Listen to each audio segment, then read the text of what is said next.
Streets lined with tents. Entire communities living under highway overpasses. Every night, over 500,000 people in America call this their reality.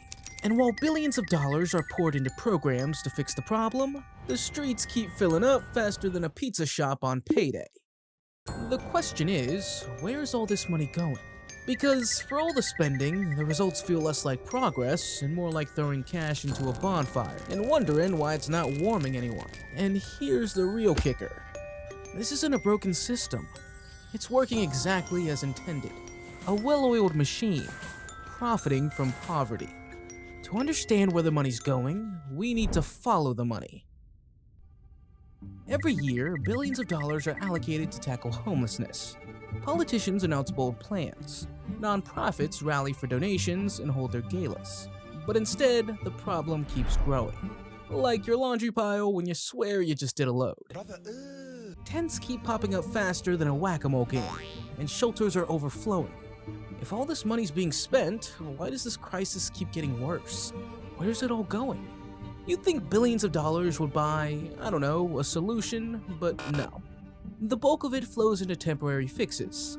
Emergency shelters, outreach programs, and administrative costs. These are the band-aids of the homelessness crisis. Sure, they help for a night, a bed here, a meal there, but nothing more. Take the Los Angeles Inside Safe program, for example. The city spent $17,000 per person each month to house people in hotels. $17,000. Let that sink in.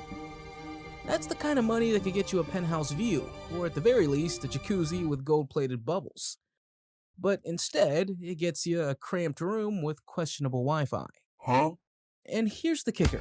Of the 1,400 people served, only 108 have transitioned into permanent housing. The rest, stuck in limbo, probably wondering if that $17,000 also includes breakfast. Spoiler, it doesn't. Imagine what could have been done with that money. Actual housing, mental health services, job programs. But no. Instead of fixing the problem, this money just keeps the wheels of this absurd cycle turning. And here's the result. More people enter the system than ever leave it. But here's the deeper issue. These temporary solutions don't just fail to solve homelessness, they sustain it. The more people stuck in the cycle, the more funding the system attracts. And someone always profits. Start with nonprofits. Pretty ironic, right? Since their name is nonprofit? Well, many of them play a critical role in providing aid, but their survival depends on the visibility of homelessness. Their funding, grants, donations, and sponsorships is often tied directly to the size of the crisis. The bigger the problem appears, the more resources they can secure. Think of it like a subscription box. Except instead of sending snacks or skincare, it delivers endless spreadsheets of homelessness statistics to keep the money flowing. And sure, they're technically non-profits, but when you're pulling in six-figure salaries, who needs profit?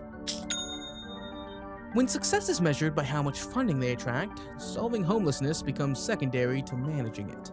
For some organizations, their existence depends on the problem never truly going away. Then there are the private contractors. These are the companies hired to provide food, beds, security, and other services to shelters. They earn millions, sometimes even billions, through government contracts. But the cost they charge? They're often far higher than what you or I would pay.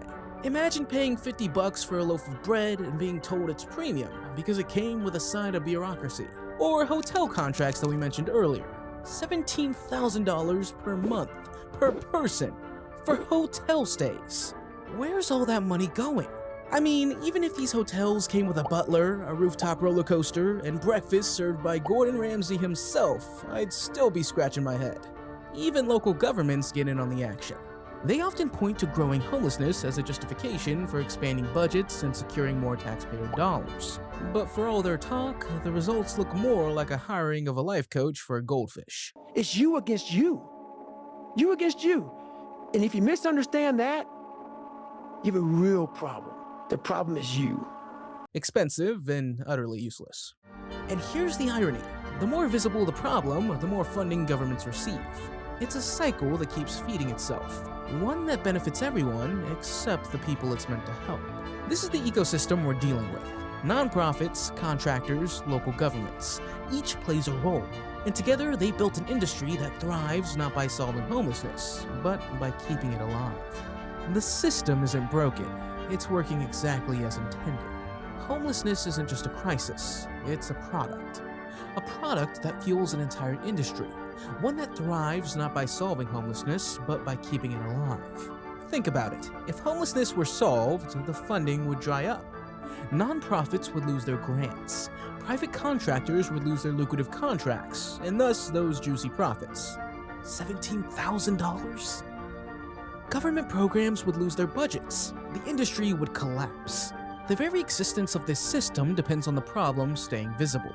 The more people trapped in homelessness, the more the system thrives. It's not a failure, it's by design. So, where does this leave us? As long as the system thrives, the suffering continues. Millions of dollars will keep flowing into temporary fixes, while permanent solutions, affordable housing, mental health services, and job programs are left to scrape by on what's left. It's an uncomfortable reality to confront, but unless we start asking the right questions, nothing will change. Because the question isn't whether homelessness can be solved, it's whether the system will ever allow it to be.